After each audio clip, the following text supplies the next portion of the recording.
Now, we start looking at the buying process, and I do a lot of work in this area. And when I sit down with organizations and they start to tell me about their sales process, a lot of them don't take into account that the customer buying process has changed considerably in the last 5 years, even. What the customer's expectation is of a vendor or supplier. So what do we need to do with technology, and what do we need to do with processes to, better service the customer in the world of sort of online shopping? We want that experience brought over even into our B2B experience. Marie, we'll start with you. Well, I always like to tell this story because I find it so amusing. I used to talk to a lot of business owners back in 2009, 2010, and I used to say, your website is part of the sales process. Your website starts the buyer journey. The first thing somebody's going to do, even if they got referred to your company or your business, they're going to go look you up online.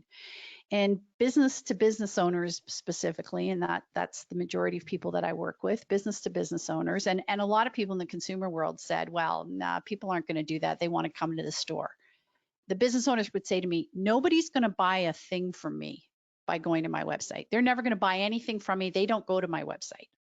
And I lost a lot of, work at the time because I was forward thinking in what that website needed to do. I remember Home Depot put a stake in the sand and said, we're not doing an online store. People are always going to come to the store.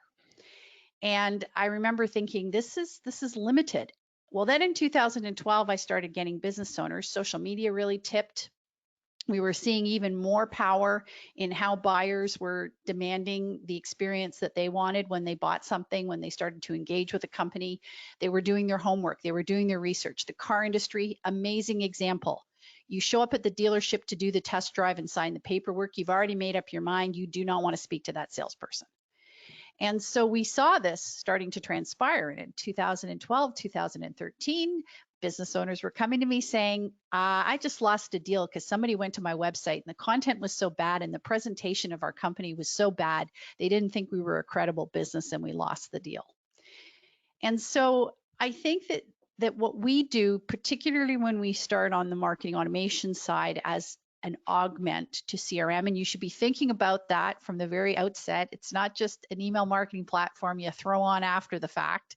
It's all part of that experience. And when we talk to people, we say the most important thing you can do is develop a buyer persona. At the very beginning of buyer persona should be part of the CRM implementation. And that whole idea of what the customer is going to be doing when they choose you, the criteria they go through, and we put it in 5 categories: awareness, consideration, conversion, loyalty, and then advocacy.